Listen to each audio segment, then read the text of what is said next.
It has been 229 years since A Vindication of the Rights of Women was published in 1792, so today I'll be explaining the ideas of one of Mary Wollstonecraft's most famous works. A Vindication of the Rights of Women is often considered one of the first feminist texts, and it's important to note that the ideas on feminism expressed here may not be as progressive as those we embrace today, but they still serve as foundations to later feminist writing.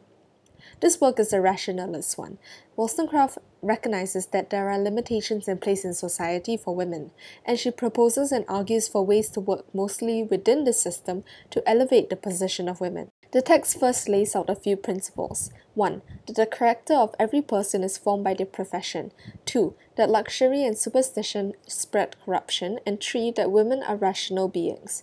Then it moves on to discuss the position of women in Wollstonecraft's society and the flaws of the way they are treated.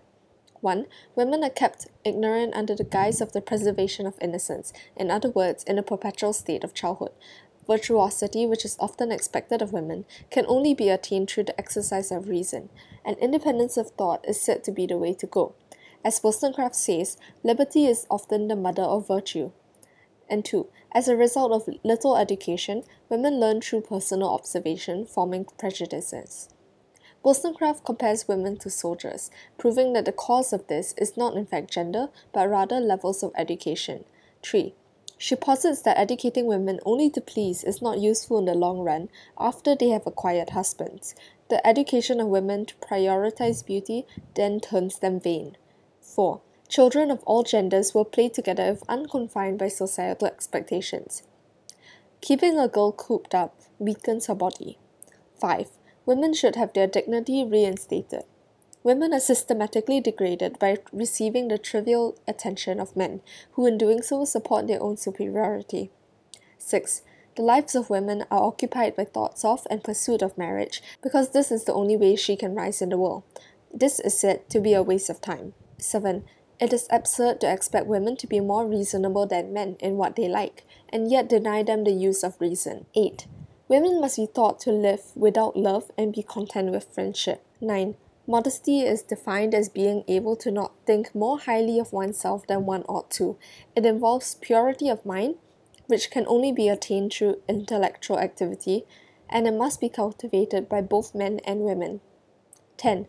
Women are too familiar with one another that they forget how to be decent around other humans. 11. Morality is undermined by the pursuit of a good reputation. The show instead of the substance is pursued. 12. Women should have more paths open to them to establish greater independence. 13. Women should be given representation in government. And 14. She ends with an explanation of the results of ignorance, which are a belief in oracles and superstition, sentimentality and idealism or romanticism, materialism, selfishness, and the spoiling of children by ignorant mothers. And therefore, she concludes that women ought to be given the same rights as men, so they may serve the world and improve themselves. So that brings me to the end of this short summary of A Vindication of the Rights of Women. This book is quite well written and the points are argued really nicely. Of course, I haven't been able to address every single point raised in the text, so if you're interested, please go read it. Thanks for watching and see you next week. Bye!